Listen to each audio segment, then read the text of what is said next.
Welcome to Edisprint academy. So இன்னைக்கு என்ன பார்க்க போறோம் அப்படின்னா பார்ட்னர்ஷிப் பார்க்க போறோம். ஏஎல்பி சீரிஸோடைய அடுத்த வீடியோ பார்க்கலாம்.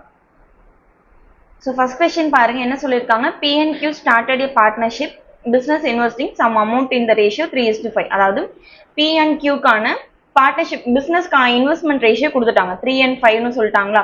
அதாவது P-யோட இன்வெஸ்ட்மெண்ட் வந்து 3 rupeesன்னு எடுத்துக்கிறேன், Q-யோட இன்வெஸ்ட்மெண்ட் வந்து 5 எடுத்துக்கோங்க. அடுத்த லைன்ல என்ன சொல்லியிருக்காங்க? R joined them after 6 months. 6 மாசத்துக்கு அப்புறம் என்ன பண்றாங்க அப்படின்னா ஆர் வந்து ஜாயின் பண்றாங்களா? ஸோ அவங்க எவ்வளவு இன்வெஸ்ட்மெண்ட்டோட ஜாயின் பண்ணியிருக்காங்கன்னு சொல்லியிருக்காங்க. கியூ எவ்வளவு இன்வெஸ்ட் பண்ணாங்களோ அதே அமௌண்ட்டோட தான் என்ன பண்ணியிருக்காங்க, ஆரும் ஜாயின் பண்ணியிருக்காங்க. இவங்களோட இன்வெஸ்ட்மெண்ட் 5னா இவங்களோடதும் 5-ஆ தான் இருக்கும். இப்போ ஃபைனலா என்ன கேட்டிருக்காங்க? Find the profit. அவங்களோட ப்ராஃபிட் ரேஷியோ என்ன at the end of the 1 year. 1 year எண்ட்ல அவங்களோட ப்ராஃபிட் ரேஷியோ என்ன அப்படின்னு சொல்லி கேட்டிருக்காங்க. ஸோ இதுக்கு என்ன பண்ணுவீங்க அப்படின்னா first formula profit equals to investment into டைம்னு சொல்லலாமா?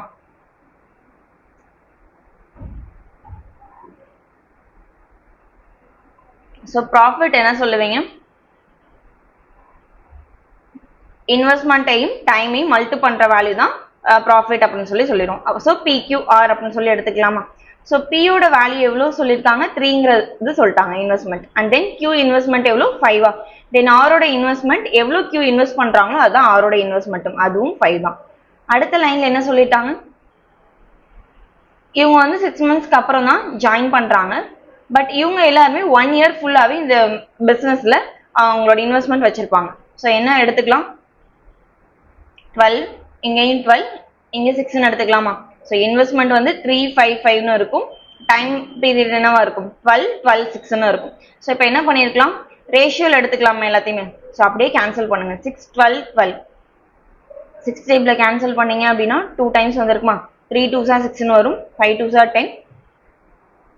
ஆரோட வேல்யூ 5. அப்ப 6, 10, 5 தான் ரேஷியோ அப்படின்னு சொல்லி சொல்லுவீங்க. ஓகேவா? ஸோ அடுத்த கொஸ்டின் பாருங்க. Anush, Kamlesh and Vini invested ₹16,000, 8,000 and 16,000 சொல்லிட்டாங்க. ஸோ அனுஷோட இன்வெஸ்ட்மெண்ட், கமலேஷ், வினி 3 பேரோட இன்வெஸ்ட்மெண்ட்டும் தனியா கொடுத்துட்டாங்க.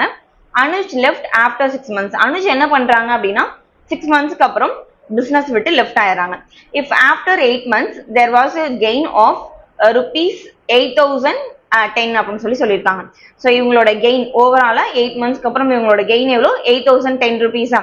தென் what will be the share of Kamlesh? கமலேஷோடைய ஷேர் என்ன அப்படின்னு சொல்லி கேட்டிருக்காங்க. ஸோ கமலேஷோடைய ஷேர் வேணும் அப்படின்னா என்ன பண்ணிருப்பீங்க? சேம் அதே தான், profit equals to investment into time எடுத்துக்கலாம். ஸோ இதை நான் டைரக்டா என்ன பண்ண போறேன் அப்படின்னா ரேஷியோல எடுத்துக்க போறேன். ஸோ டைரக்டா ரேஷியோல எடுத்துக்கோங்க, ஈஸியாவே இருக்கும். அனுஷ், கமலேஷ் அண்ட் வினய் அவங்களோட இன்வெஸ்ட்மெண்ட் வேல்யூ டைரக்டா ரேஷியோல எடுத்துக்கலாமா? எல்லாத்துலயுமே 3 zeros இருக்கும், கேன்சல் பண்ணிருங்க. அப்ப 16, 8 and 16 இருக்குமா? அப்ப என்ன எழுதலாம்? 2:1:2ன்னு சொல்லியிருப்பீங்களா? தென் அனுஷ் மட்டும் என்ன பண்றாங்க அப்படின்னா 6 monthsக்கு அப்புறம் லெஃப்ட் ஆயிடுறாங்க. அப்ப என்ன இருக்கும்? 8 months வந்து பிசினஸ்ல வந்து மீதி 2 பேர் இருந்திருப்பாங்களா? இவங்க 2 பேரும் 8 months வந்து பிசினஸ் ரன் பண்ணிருப்பாங்க. இவர் என்ன பண்ணிருப்பாரு? 6 monthsலயே லெஃப்ட் ஆயிருப்பாரு. ஸோ இப்போ என்ன பண்ணலாம்? இது டைம் பீரியட். ப்ராஃபிட் வேணும் அப்படின்னா ரெண்டையும் மல்டி பண்ணுவீங்களா? 12:8:16 அப்படின்னு சொல்லி வந்திருக்கும். ஸோ இது இன்னும் சிம்பிளிஃபை பண்ணோம் அப்படின்னா 6, 4 and 8ங்கிற ரேஷியோல வந்திருக்கும். டைரக்டா 4 டேபிள்ல கூட நீங்க கேன்சல் பண்ணிருக்கலாம். 3 times, இங்க 2 times, இங்க 4 timesன்னு வந்திருக்கும். ஓகேவா? அப்ப என்ன ரேஷியோவா இருக்குமா? உங்க ப்ராஃபிட் ரேஷியோ 3:4 இருக்குமா? ஸோ டோட்டலா அனுஜோட ப்ராஃபிட் வந்து இப்போ எக்ஸாம்பிளுக்கு நான் எப்படி எடுத்துக்கிறேன்னா அனுஜோட ப்ராஃபிட் வந்து ₹3, கமலேஷோடது வந்து ₹4 அண்ட் தென் வினயோடது வந்து கமலேஷோடது ₹2, வினயோடது ₹4 அப்படின்னு சொல்லி எடுத்துக்கிறேன். ஸோ இப்போ என்ன சொல்லிட்டாங்க? அவங்களோட கெயின் வந்து பாத்தீங்கன்னா டோட்டலா 3 பேரோட கெயினும் ₹8,010. பட் இங்க என்ன சொல்லிட்டாங்க அப்படின்னா 3 to 4 அப்படிங்கிற ரேஷியோல இருக்கு. ஸோ நான் ரேஷியோவையும் வேல்யூஸையும் என்ன பண்ண போறேன்? ஈக்குவேட் பண்ண போறேன். ஸோ டோட்டல் ரேஷியோ எவ்வளோ? 3 + 2 + 4 அப்படின்னா 9 வந்திருக்குமா? ஸோ 9ங்கிற ரேஷியோ தான் ₹8,010 அப்படின்னு சொல்லி எடுத்துப்பீங்க. ஸோ கமலேஷோடைய இன்வெஸ்ட்மெண்ட் ஷேர் எவ்வளவு அப்படின்னு சொல்லி கேட்டிருக்காங்க. ஸோ கமலேஷ்க்கு எவ்வளோ யூனிட் வந்திருக்கு? 2 units தான் வந்திருக்கு. ஸோ 2 unit தான் என்ன வேல்யூ அப்படின்னு சொல்லி கண்டுபிடிக்கணும். ஸோ அப்படியே கிராஸ் மல்டிப்ளை பண்ணுங்க. 9 into K equals to 8010 into 2ன்னு வருமா? ஸோ சால்வ் பண்ணா 72 8 times வந்திருக்கும். ரிமைண்டர் 8, 81 வந்து 9 times 0. ஸோ சால்வ் பண்ண என்ன வேல்யூ வரும் 1780. ஸோ ஆப்ஷன் ஏ தான் கரெக்டான ஆன்சர். ஓகேவா? அடுத்தது 3 partners PQR start A business. 3 partner இருக்காங்க. 3 பேரும் என்ன பண்றாங்கன்னா பிசினஸ் ஸ்டார்ட் பண்ண போறாங்கன்னு சொல்லிட்டாங்க. twice P's capital is equal to thrice Q's capital அப்படின்னு சொல்லிட்டாங்க. ஸோ இதை என்ன பண்றேன் அப்படின்னா ரேஷியோக்கு அப்படியே கன்வெர்ட் பண்றேன். ஸோ இது மாதிரி கொடுத்துட்டாங்க அப்படின்னா என்ன பண்ணுங்க P/Q, அதாவது Qவோட சேர்த்து என்ன ரேஷியோ என்ன வேல்யூ சொன்னாங்க த்ரைஸ்ன்னு சொன்னாங்களா, அதுதான் P உடைய ரேஷியோ. தென் P யோட சேர்த்து என்ன வேல்யூ சொன்னாங்க ட்வைஸ்ன்னு சொன்னாங்களா, அதுதான் Qக்கான வேல்யூ. ஸோ Q வந்து 2 times, P வந்து 3 times எடுத்துக்கலாம். தென் Q's capital is 4 times R's capital சொன்னாங்களா, Qவோட கேபிட்டல் எப்படி இருக்கும்னு சொல்லிட்டாங்க 4 மடங்கு இருக்கும். Rஓட கேபிட்டல் கம்பேர் பண்றப்ப 4 times இருக்கும் அப்படின்னு சொன்னாங்க. ஸோ தனியா இங்க கூட எழுதிக்கலாம். Q's capital is 4 times of R capital அப்படின்னு சொல்லியிருப்பாங்களா. ஸோ இப்போ என்ன பண்ணிருப்பீங்க, ஸோ நான் என்ன பண்றேன்னா இந்த இடத்துல எனக்கு 2 இல்லாம 4 இருந்துச்சு அப்படின்னா ஈஸியா இருக்கும் தானே. ஸோ அப்ப என்ன பண்ணுங்க இந்த ஈக்குவேஷனை அப்படியே 2 ஆல மல்டி பண்ணுங்க. ஸோ 2 ஆல மல்டி பண்ணீங்க அப்படின்னா 6:2, 4:2, ஆரோட வேல்யூ என்ன வந்திருக்கும் 1ன்னு வந்திருக்கும். ஓகேவா? 641 தான் PQRக்கான ரேஷியோ அப்படின்னு சொல்லி எடுத்துக்கலாம். ஸோ இப்போ என்ன சொல்லிட்டாங்க, out of total profit of rupees 16,500 சொல்லிட்டாங்களா. அப்ப டோட்டல் ப்ராஃபிட் எவ்வளவு அவங்க எல்லாருக்கும் சேர்த்து 16,500 at the end of the year Q's share. So at the end of the year Q உடைய ஷேர் என்ன அப்படின்னு சொல்லி கேட்டிருக்காங்க. ஸோ டோட்டலா எத்தனை யூனிட் இருக்கு 6 + 4 + 1 அப்படின்னா 11 யூனிட்னு சொல்லலாமா. ஸோ நான் ருபீஸாவே வச்சுக்கிறேன். 6 rupees, 4 rupees, 1 rupeesனே வச்சுக்கோங்க. இப்படி இருக்கிறப்போ டோட்டலா என் கையில் 11 rupees இருக்கு. ஆனா என்ன சொல்லிட்டாங்க இங்க 16,500 இருக்கணும் அப்படின்னு சொல்லியிருக்காங்க. ஸோ 11ங்கிறத என்ன எடுத்துக்கலாம் 16,500 அப்படின்னு சொல்லி எடுத்திருப்பீங்க. தென் Qவோடைய ஷேர் கேட்டிருக்காங்களா, Qவோட வேல்யூ எவ்வளவு இருக்கு 4. அப்ப 4 யூனிட் என்ன அப்படின்னு சொல்லி ஃபைண்ட் அவுட் பண்ணுங்க. ஓகேவா?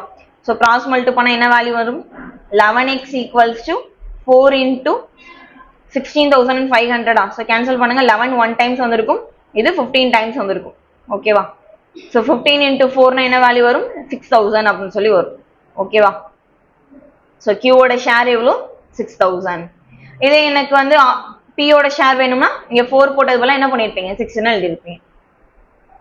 அடுத்தது A start business with 7,000 and after 5 months B joins with A. So A என்ன பண்றாங்க அப்படின்னா பிசினஸ் ஸ்டார்ட் பண்றாங்க. எவ்வளவு வச்சு 7,000ஓட பிசினஸ் ஸ்டார்ட் பண்றாங்க. அண்ட் ஆஃப்டர் 5 months 5 monthsக்கு அப்புறம் யார் வராங்க B ஜாயின் பண்றாங்களா. after 1 year the profit is divided in the ratio. So profit ratio அவங்களே கொடுத்துட்டாங்க. ஸோ என்ன பண்ணிக்கலாம் A/Bன்னு எடுத்துக்கலாமா. ஸோ இவங்களோட இன்வெஸ்ட்மெண்ட் எவ்வளோ 7,000. இவங்களோட இன்வெஸ்ட்மெண்ட் தான் நம்ம ஃபைண்ட் அவுட் பண்ண போறோம். ஸோ எக்ஸ்னே எடுத்துக்கோங்க. தென் டைம் பீரியட் பாருங்க, ஏ வந்து ஃபர்ஸ்ட்ல இருந்து ஸ்டார்ட் பண்ணி லாஸ்ட் வரைக்கும் இருக்க போறாங்க. So 1 year. இயர்னா 1 year அப்படியே வச்சுக்காதீங்க, மந்த் கன்வெர்ட் பண்ணிக்கோங்க. 12 months அப்படின்னு சொல்லி எழுதுங்க. இதே 2 yearsன்னு சொன்னாங்க அப்படின்னா 2ன்னு அப்படியே வச்சுக்காம 24 அப்படின்னு சொல்லி மந்த் கன்வெர்ட் பண்ணி எழுதுங்க. ஏன்னா இங்க 5 monthsக்கு அப்புறம் தானே வராங்கன்னு சொல்லியிருக்காங்க. ஸோ 5 monthsக்கு அப்புறம் வராங்க அப்படிங்கிறப்போ நான் இங்க 5ன்னு போட்டிருப்பேன், இங்க 1ன்னு போட்டிருப்பேன். அப்படி எழுதுனீங்க அப்படின்னா டேலி ஆகாது. ஸோ எல்லாமே ஒரே யூனிட்ல இருக்கணும். ஸோ 5 monthsக்கு அப்புறம் வராங்க அப்படின்னா எவ்வளவு நாள் பிசினஸ் ரன் பண்ணிருப்பாங்க 7 months. அப்ப 7 எடுத்திருப்பீங்க. ஸோ ப்ராஃபிட் தானே கேட்டிருக்காங்க. ஸோ ப்ராஃபிட் ரேஷியோ என்ன சொல்லியிருக்காங்க 2:3. ஸோ இதை நான் என்ன பண்ண போறேன் அப்படின்னா இப்போ ஃபிராக்ஷன் டேர்முக்கு மாற்றி எழுத போறேன். ஸோ A/B = 7,000 into 12 = 2ன்னு வருமா. அடுத்தது B யோட வேல்யூ 7 into x. ஸோ இன்வெஸ்ட்மெண்ட்டையும் டைமையும் மல்டி பண்ணா 7 into x கீழே 3ன்னு வந்திருக்கும். ஸோ 7 1 times, இது வந்து 1000 times வந்திருக்குமா. 2 1 times, இங்க 6 times. ஸோ கிராஸ் மல்டி பண்ணா என்ன வேல்யூ வந்திருக்கும் B யோட இன்வெஸ்ட்மெண்ட் வந்து 18,000 வந்திருக்கும். ஓகேவா? ஸோ B யோட வேல்யூ இன்வெஸ்ட்மெண்ட் வேல்யூ 18,000 இருக்கும். Option B. ஓகேவா? அடுத்த சம் பாருங்க.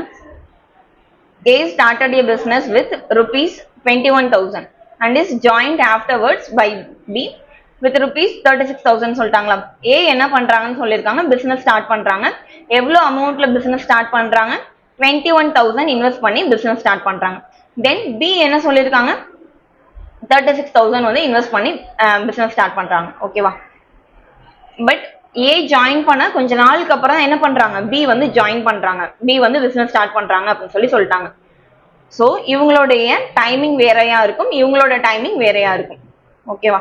ஸோ ஃபர்ஸ்ட் ஏவோட டைமிங் கண்டுபிடிக்க முடியுமா அப்படின்னு சொல்லி பாருங்க.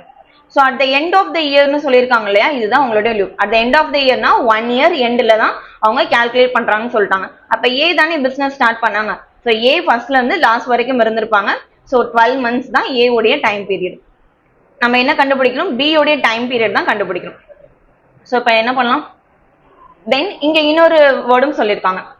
அவங்களோட ப்ராஃபிட் என்ன பண்றாங்க அப்படின்னா டிவைடட் ஈக்குவலி அப்படின்னு சொல்லியிருப்பாங்க. டிவைடட் ஈக்குவலி அப்படின்னா என்ன எடுத்துக்கலாம், ரெண்டு பேரோட ப்ராஃபிட்டும் ஈக்குவல் ஷேர்ல இருக்கு, அதாவது 1:1 அப்படிங்கிற ரேஷியோல இருக்கு அப்படின்னு சொல்லி எடுத்துக்கலாம்.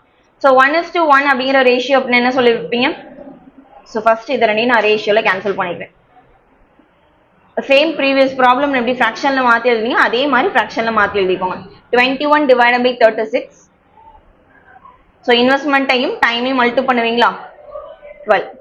தென் பியோட வேல்யூ 36ஐயும் எக்ஸையும் மல்டிபிள் பண்ணும், ஈக்குவல்ஸ் டு 1 divided by 1 வந்திருக்குமா. ஸோ 12ஐயும் 36ஐயும் கேன்சல் பண்ணா 3 times வந்திருக்கும். 3 1 times 21 7 times. ஸோ அப்போ எக்ஸோட வேல்யூ என்னவா இருக்கும், 7 months இருக்கும். ஸோ இங்க டைரக்டா அப்படியே 7 months போட்டீங்க அப்படின்னா ஆன்சர் தப்பு தான். ஏன் அப்படின்னா கொஸ்டின்ல ஒரு வேர்டு கொடுத்துருக்காங்க, after how many months. So எவ்வளோ நாளுக்கு அப்புறம் பி வந்து ஜாயின் பண்ணியிருப்பாங்க அப்படின்னு சொல்லி கேட்டிருக்காங்க. நம்ம எப்போதும் இங்கே கால்குலேஷன் பண்றப்ப என்ன பண்ணிருப்போம், 5 monthsக்கு அப்புறம் இப்போ பி ஜாயின் பண்றாங்க அப்படின்னா நம்ம 5 போடுவோம். இல்லை, அவங்க 7 months வந்து பிசினஸ்ல ரன் பண்ணியிருப்பாங்க. ஸோ 7 தானே எழுதிருப்பீங்க. ஸோ இது மாதிரி ஆஃப்டர் ஹவு மெனி மந்த்ஸ் இது மாதிரி கேட்டாங்க அப்படின்னா டோட்டல் டைம் பீரியட்ல இருந்து அவங்க பிசினஸ்ல இருந்த டைம் பீரியடை மைனஸ் பண்ணிருங்க. டோட்டல் எவ்வளோ, 12. ஸோ நமக்கு என்ன ஆன்சர் கிடைச்சிச்சு, 7 தானே. அப்ப 12 minus 7 5 months. 5 months தான் ஆன்சர். ஓகேவா? ஸோ ஆப்ஷன் சி தான் கரெக்டான ஆன்சர் எடுத்திருப்பீங்க. அடுத்தது பாருங்க, ஏ இன்வெஸ்டர் ₹60,000 இன் ஏ பிசினஸ். ஏ என்ன பண்றாங்க அப்படின்னா பிசினஸ்ல 60,000 வந்து இன்வெஸ்ட் பண்றாங்க. After few months B joined him. So கொஞ்ச நாளுக்கு அப்புறம் என்ன பண்றாங்க அப்படின்னா பி ஜாயின் பண்றாங்க வித் ₹24,000 சொல்லிட்டாங்களா. The total profit was divided between them in the ratio 3:1 at the end of the year. After how many months did B join? So என்ன சொல்லிட்டாங்க அப்படின்னா A ஓட இன்வெஸ்ட்மெண்ட் வந்து 60,000. ஓகேவா? தென் B ஓட இன்வெஸ்ட்மெண்ட் எவ்வளவு சொல்லியிருக்காங்க, 24,000 சொல்லிட்டாங்களா. ஆஃப்டர் ஃபியூ மந்த்ஸ் தானே, கொஞ்ச நாளுக்கு அப்புறம் தான் என்ன பண்றாங்க, பி ஜாயின் பண்றாங்கன்னு சொல்லிட்டாங்க. ஸோ எவ்வளவு நாளுக்கு அப்புறம் பி ஜாயின் பண்ணியிருப்பாங்க அப்படின்னு சொல்லி கேட்டிருக்காங்க. சேம் ப்ரீவியஸ் ப்ராப்ளம் மாதிரிதான். பட் போன ப்ராப்ளம் என்ன பண்ணிருப்பாங்க அப்படின்னா ரெண்டு பேருக்குமான ப்ராஃபிட் வந்து ஈக்குவல்னு சொல்லியிருப்பாங்க. ஆனா இங்க என்ன பண்ணிட்டாங்க, ப்ராஃபிட்கான ரேஷியோவே கொடுத்துட்டாங்க. என்ன பண்ணிருக்காங்க, 3:1 சொல்லி கொடுத்துருப்பாங்களா. ஸோ டைம் பீரியட் கண்டுபிடிக்கும். ஸோ டைம் பீரியட் எப்படி கண்டுபிடிப்பீங்க, at the end of the இயர்னு சொல்லியிருக்காங்களா. At the end of the இயர்னா ஏ பிசினஸ் இப்போ ஜனவரி ஸ்டார்ட் பண்றாங்க அப்படின்னா டிசம்பர் வரைக்கும் பிசினஸ் ரன் பண்ணியிருப்பாங்க. ஸோ அப்போ என்ன பண்ணலாம், 12 months அவங்க ஃபுல்லாவே ரன் பண்ணியிருப்பாங்க. பி வந்து கொஞ்ச நாளுக்கு அப்புறம் ஜாயின் பண்ணியிருப்பாங்க, எவ்வளவு நாளுக்கு அப்புறம் வந்தாங்க அப்படிங்கிறது நம்மளுக்கு தெரியாது. ஸோ எக்ஸ்ன்னு வச்சுக்கலாமா. ஸோ இங்கேயே கேன்சல் பண்ணிடுங்க, 0 0 கேன்சல் ஆயிருமா. 60ஐயும் 24ஐயும் 12 டேபிள் கேன்சல் பண்ணீங்கன்னா 2 times, இங்க 5 times வந்துருக்கும். ஸோ இப்படியே மல்டி பண்ணி எழுதிக்கலாமா. 5 into 12 equals to 3 வந்திருக்கும். இங்க B ஓட வேல்யூனா 2x equals to 1 வருமா. ஸோ கேன்சல் பண்ண என்ன வேல்யூ வரும், x ஓட வேல்யூ பாத்தீங்க அப்படின்னா 10 months வந்திருக்கும். ஸோ 10 months வந்து B வந்து பிசினஸ்ல இன்வால்வ் ஆகி இருப்பாங்க. ஆனா என்ன கேட்டாங்க, after how many months. After how many months அப்படின்னா டோட்டல்ல இருந்து இந்த வேல்யூ மைனஸ் பண்ணுவோமா. 12 minus 10 2 months வந்திருக்கும். ஸோ 2 month தான் ஆன்சர். ஓகேவா? நெக்ஸ்ட் ஒன் பாருங்க. ஸோ இதுல என்ன சொல்லியிருக்காங்க அப்படின்னா P&Q invest in a business இந்த ரேஷியோ 3:2.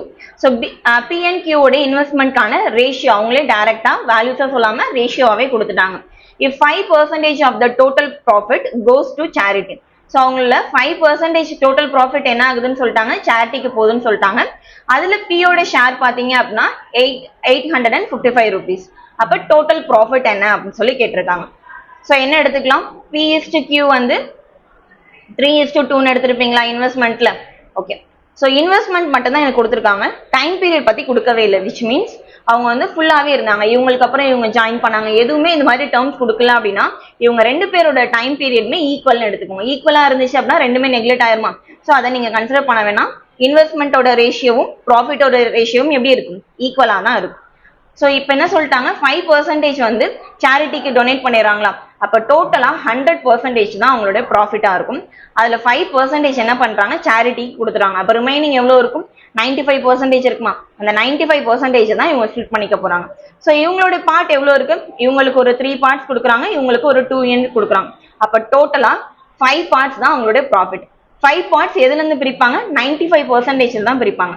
அப்ப 95% ஆஃப் 5 யூனிட் தான் என்ன சொல்லிருக்கலாம், டோட்டல் ப்ராஃபிட். சாரி, 5 பார்ட்ஸ் வந்து 95%ல இருந்து எடுக்கலாம்னு சொல்லியிருக்காங்களா? சோ क्वेश्चन என்ன சொல்லிருக்காங்க, P ஓட ஷேர் மட்டும் தான் சொல்லிருக்காங்க. சோ P ஓட ஷேர் எவ்வளவு? 3 அப்ப 3 யூனிட் மட்டும் எடுத்துக்கோங்க. சோ 3 into 95% தான் என்ன சொல்லிருப்பாங்க, 855. சோ இப்போ என்ன கேட்டாங்க, டோட்டல் ப்ராஃபிட். டோட்டலா உங்களுக்கு எவ்வளவு ப்ராஃபிட் கிடைக்கும் அப்படின்னு சொல்லி கேட்டிருக்காங்க. சோ டோட்டலா உங்களுக்கு கிடைக்கிற ப்ராஃபிட் எவ்வளவு? 3 + 2 5. ஸோ டோட்டல் அப்படிங்கிறதால நான் என்ன எடுத்துக்கலாம், 100% எடுத்திருப்பீங்க. ஸோ இப்போ சால்வ் பண்ண என்ன வேல்யூ வந்திருக்கும்? ஜஸ்ட் டைரக்ட் மெத்தட்ல என்ன பண்ணலாம், கிராஸ் மல்டி பண்ணிக்கலாம். 3 into 95% into x equals to 855 into 5 into 100% வருமா? ஸோ பர்சன்டேஜ் கேன்சல் பண்ணிடுவீங்க. 5ம் 95ம் கேன்சல் பண்ணா 19 டைம்ஸ் வந்திருக்குமா? ஸோ 3ஐயும் 855 கேன்சல் பண்ணலாம். ஸோ கேன்சல் பண்ண என்ன வந்திருக்கும், 285 டைம்ஸ் வந்திருக்கும். தென் 19ஐயும் 285ஐயும் கேன்சல் பண்ணீங்க அப்படின்னா 15 டைம்ஸ் வந்திருக்குமா? ஸோ எக்ஸோட வேல்யூ என்னவா இருக்கும், 15 into 100 1500 இருக்கும். ஸோ டோட்டல் ப்ராஃபிட் வந்து எவ்வளவு இருக்கும், 1500 rupees. ஓகேவா? ஸோ அடுத்த கொஸ்டின் பாருங்க. A and B entered into a partnership investing 16,000 and 12,000 respectively. So ஏவோடைய investment என்ன கொடுத்துட்டாங்க, 16,000 அப்படின்னு சொல்லி கொடுத்துட்டாங்க. ஸோ நான் என்ன பண்றேன் அப்படின்னா 16,000ல 16 மட்டுமே எடுத்துக்கிறேன். ஏன்னா இங்கேயும் 16,000ல 3 zeros இருக்கும், 12,000லயும் 3 zeros இருக்கும். ஸோ நீங்க ஃபுல்லாலாம் கால்குலேட் பண்ண வேணா, 16 மட்டுமே எடுத்துக்கலாம். ரேஷியோல நான் டைரக்டா எடுத்துட்டேன். பியோட ஷேர் எவ்வளவு சொல்லியிருக்காங்க, 12. தென் என்ன சொல்லிட்டாங்கன்னா ஆஃப்டர் 3 months, 3 மாசத்துக்கு அப்புறம் ஏ என்ன பண்றாங்க அப்படின்னா வித்ட்ரா பண்றாங்க. எவ்வளவு எடுக்கிறாங்க வெளியில, 5,000 வெளியில எடுத்துறாங்களா? அப்ப 16ல 5,000, 16ல நான் 5 வெளியே எடுத்துட்டேன் அப்படின்னா ரிமைனிங் எனக்கு எவ்வளவு அமௌண்ட் இன்வெஸ்ட் இருக்கும் பிசினஸ்ல? 11 அமௌண்ட் இருக்குமா, 11 யூனிட் இருக்கும். ஸோ 11 எடுத்திருப்பீங்க அடுத்த லைன்ல. ஸோ இது எவ்வளவு நாள் அந்த 16,000 இன்வெஸ்ட் பண்ணிருப்பாங்க, இந்த 3 months. 3 monthsக்கு அப்புறம் நான் 5,000 என்ன பண்றேன் அப்படின்னா வித்ட்ரா பண்றேன். அப்ப அந்த 3 months வந்து 16,000 தானே என்னோட இன்வெஸ்ட்மெண்டா இருக்கும். அப்ப 16 into 3 அப்படியே இருக்கும். பிளஸ் ரிமைனிங் 1 year ஃபுல், 1 yearல ரிமைனிங் 9 months இருக்குமா? ரிமைனிங் 9 monthsல 11 யூனிட் தான் அமௌண்ட் என்ன வச்சு டெபாசிட் பண்ணி வச்சிருப்பாங்க. ஸோ into 9 எடுத்துக்கோங்க. அடுத்தது பி. பி என்ன சொல்லிட்டாங்க, 12,000. ஸோ நம்ம 12 தான் எடுத்திருப்போம். இவங்க என்ன பண்றாங்க அப்படின்னா அதிகமா இன்வெஸ்ட் பண்றாங்க. ஒரு 5 யூனிட் 5,000 என்ன பண்றாங்க அப்படின்னா அதிகம் இன்வெஸ்ட் பண்றாங்க. ஸோ ஃபர்ஸ்ட் 3 months வந்து 12 rupees தான் இன்வெஸ்ட் பண்றாங்க அப்படின்னா அடுத்து 9 months என்ன பண்ணிருப்பாங்க, இவங்க 5,000 அதிகம் இன்வெஸ்ட் பண்ணிருப்பாங்க. அப்ப 12 + 5 என்ன வந்திருக்கும், 7,000 வந்திருக்குமா? அப்ப சாரி 17,000 வந்திருக்குமா? அப்ப 17 into 9 எடுத்துக்கோங்க. தென் இப்போ என்ன பண்றாங்க அப்படின்னா ஆஃப்டர் 3 more months, இந்த 3 more months அப்படிங்கிறது இம்பார்ட்டன்ட். 3 more monthsனா இவங்க இந்த ப்ராசஸ்லாம் நடந்ததுக்கு அப்புறம் ஒரு 3 மாசத்துக்கு அப்புறம் அப்படின்னு சொல்லி சொல்லியிருப்பாங்க. ஸோ இதுக்கப்புறம் ஒரு 3 months அப்படின்னா 6 monthsக்கு அப்புறம் அப்படின்னு தான் மீனிங். டைரக்டா அவங்க ஆஃப்டர் 6 months சொல்லாம ஆஃப்டர் 3 more months அப்படின்னு சொல்லி சொல்லியிருக்காங்க. ஓகேவா? ஆஃப்டர் 3 more monthsனா இங்க ஒரு ப்ராசஸ் நடந்துச்சு இல்லையா, அதுக்கப்புறம் 3 மாசம் அப்படின்னு சொல்லி அர்த்தம். ஸோ டோட்டலா 6 monthsக்கு அப்புறம். ஸோ ரிமைனிங் எவ்வளவுதான் இருக்கும், 6 months தானே இருக்கும். அப்ப 21,000ல 21 into 6ன்னு எடுத்துக்கோங்க. ஸோ இப்போ சால்வ் பண்ண என்ன வந்திருக்கும், ஸோ நான் என்ன பண்றேன் அப்படின்னா இந்த ரேஷியோல எடுத்துட்டு எல்லாத்துலயுமே கேன்சல் பண்றேன். எல்லாத்துலயுமே 3 இருக்கான்னு பாருங்க. ஸோ எல்லா டேர்ம்லயுமே 3 இருக்கு தானே. ஸோ 3 கேன்சல் பண்ணிடலாமா? ஸோ 2 times அடிஷன்ல இருந்துச்சு அப்படின்னா 2 டேர்ம்லயுமே நீங்க கேன்சல் பண்ற மாதிரி தான் இருக்கும். ஸோ இதுக்கு மேல நான் கேன்சல் பண்ண முடியாது. ஸோ அப்படியே ஆட் பண்ணி எழுதிடுறேன். 16 + 33 என்ன வந்திருக்கும், 49. தென் 51 + 12 அப்படின்னா 63 வந்திருக்குமா? தென் 21 into 2 42.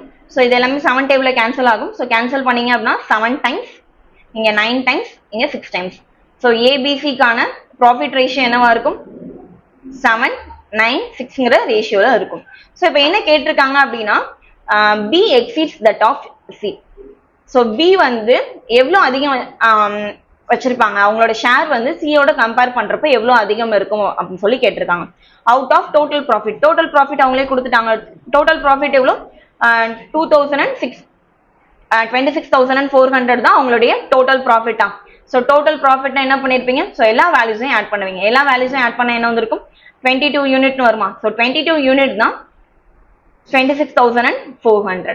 ஸோ எவ்வளோ எக்ஸிட் ஆகிருக்குன்னு கேட்டிருக்காங்களா.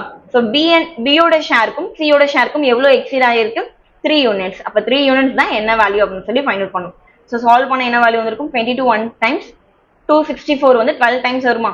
ஸோ 12 into 3 அப்படின்னா 3600. அப்போ சியை கம்பேர் பண்றப்ப பி கிட்ட எவ்வளவு அதிகமா இருக்கும், 3600 rupees வந்து அதிகமா இருக்கும். ஓகேவா. ஸோ ஆப்ஷன் பி தான் கரெக்டான ஆன்சர். ஸோ இந்த வீடியோல நம்ம ப்ராஃபிட் பார்ட்னர்ஷிப் ஃபுல்லாவே பார்த்துருப்போம். ஸோ இன்கேஸ் உங்களுக்கு ஏதாவது டவுட்ஸ் இருந்துச்சு அப்படின்னா மெயில் பண்ணுங்க. தேங்க்யூ.